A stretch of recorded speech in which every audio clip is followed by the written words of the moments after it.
మేషరాశి అశ్విని నక్షత్రము 1, 2, 3, 4 పాదములు, భరణి నక్షత్రము 1, 2, 3, 4 పాదములు, కృత్తికా నక్షత్రము 1వ పాదం వారు.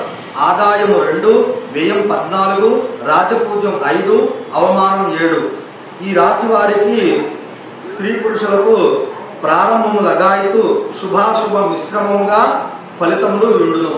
రాబడికి మించినటువంటి ఖర్చులు అగుటచే రుణబాధలు చేయుట, స్థిరాస్తి అమ్ముకొనుట, ప్రయత్నములు చేయుట జరుగును. గృహములో అకాల కలహములు, వ్యవహార చిక్కులు, ఊహించని మార్పులు, ప్రతి పనికి ఆటంకములు ఏర్పడును.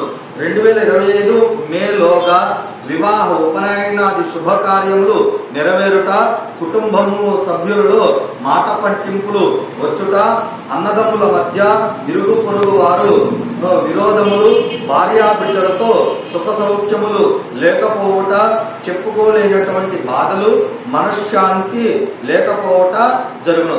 విద్యార్థులు ప్రారంభం నుండి శ్రద్ధగా చదివిన పాసగుట జరుగును. ర్యాంకులు రావు.